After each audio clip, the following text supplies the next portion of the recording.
ಸ್ನೇಹಿತರೆ, ನೈಸ್ ರಸ್ತೆಯಲ್ಲಿ ಅಪಘಾತಗಳ ಸಂಖ್ಯೆಯನ್ನು ಕಡಿಮೆ ಮಾಡಲು ಟ್ರಾಫಿಕ್ ಪೊಲೀಸರು ಮುಂದಾಗಿದ್ದು ಹಲವು ಕಠಿಣ ಕ್ರಮಗಳನ್ನು ತೆಗೆದುಕೊಂಡಿದ್ದಾರೆ. ರಸ್ತೆಯಲ್ಲಿ ಚಲಿಸುವ ವಾಹನಗಳಿಗೆ ವೇಗದ ಮಿತಿಯನ್ನು ನಿಗದಿ ಮಾಡಿದ್ದು ಅಧಿಸೂಚನೆ ಹೊರಡಿಸಿದೆ. ಸಾರ್ವಜನಿಕ ಹಿತದೃಷ್ಟಿಯಿಂದ ಈ ನಿರ್ಧಾರ ತೆಗೆದುಕೊಂಡಿರುವುದಾಗಿ ಪೊಲೀಸರು ಪ್ರಕಟಣೆಯಲ್ಲಿ ತಿಳಿಸಿದ್ದಾರೆ. ದ್ವಿಚಕ್ರ ವಾಹನಗಳಿಗೆ ಸಂಚಾರ ಬಂದ್. ಹೌದು, ಅಪಘಾತಗಳನ್ನು ಕಡಿಮೆ ಮಾಡುವ ದೃಷ್ಟಿಯಿಂದ ನೈಸ್ ರಸ್ತೆಯಲ್ಲಿ ರಾತ್ರಿ ವೇಳೆಯಲ್ಲಿ ದ್ವಿಚಕ್ರ ವಾಹನಗಳ ಸಂಚಾರವನ್ನು ಸಂಪೂರ್ಣವಾಗಿ ನಿಷೇಧಿಸಲಾಗಿದೆ. ವಾರದ ಎಲ್ಲಾ ದಿನಗಳಲ್ಲಿ ರಾತ್ರಿ 10 ಗಂಟೆಯಿಂದ ಬೆಳಗ್ಗೆ 5 ಗಂಟೆಯವರೆಗೆ ದ್ವಿಚಕ್ರ ವಾಹನಗಳು ನೈಸ್ ರಸ್ತೆಯಲ್ಲಿ ಸಂಚರಿಸದಂತೆ ನಿರ್ಬಂಧ.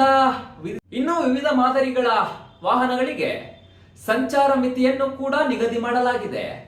ವಾಹನ ಚಾಲಕ ಸೇರಿ 8ಕ್ಕಿಂತ ಹೆಚ್ಚು ಪ್ರಯಾಣಿಕರನ್ನು ಕರೆದೊಯ್ಯುವ ವಾಹನಗಳು 123 ಕಿಲೋಮೀಟರ್ ವೇಗದ ಮಿತಿಯನ್ನು ಹೇರಲಾಗಿದೆ.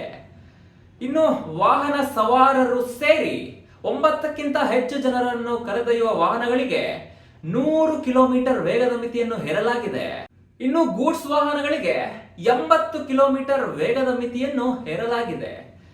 ಇನ್ನು ಕೇವಲ ಬೆಳಗ್ಗೆ 5ರಿಂದ ರಾತ್ರಿ 10 ಗಂಟೆಯವರೆಗೆ ಓಡಾಡುವಂತಹ ದ್ವಿಚಕ್ರ ವಾಹನಗಳಿಗೆ ಕೇವಲ 80 ಕಿಲೋಮೀಟರ್ ವೇಗದ ಮಿತಿಯನ್ನು ಹೇರಲಾಗಿದೆ. ಇದು ಆಗಸ್ಟ್ 2ರಿಂದಲೇ ಈ ನಿಯಮವನ್ನು ಜಾರಿಗೆ ತರಲಾಗಿದ್ದು ಎಲ್ಲಾ ವಾಹನ ಸವಾರರು ಸೂಚನೆಯನ್ನು ಪಾಲಿಸಬೇಕು ಎಂದು ಸಂಚಾರ ಪೊಲೀಸರು ಮನವಿ ಮಾಡಿದ್ದಾರೆ. ನನ್ನ ಈ ವಿಡಿಯೋ ನಿಮಗೆ ಇಷ್ಟ ಆಯಿತು ಅಂತ ಭಾವಿಸಿದ್ದೇನೆ. ಇಷ್ಟ ಆದ್ರೆ ಲೈಕ್ ಮಾಡಿ, ಹಾಗೆ ಶೇರ್ ಮಾಡಿ ಮತ್ತು ನನ್ನ ಯೂಟ್ಯೂಬ್ ಚಾನಲ್ ಅನ್ನ ಈ ಕೂಡಲೇ ಸಬ್ಸ್ಕ್ರೈಬ್ ಮಾಡಿ.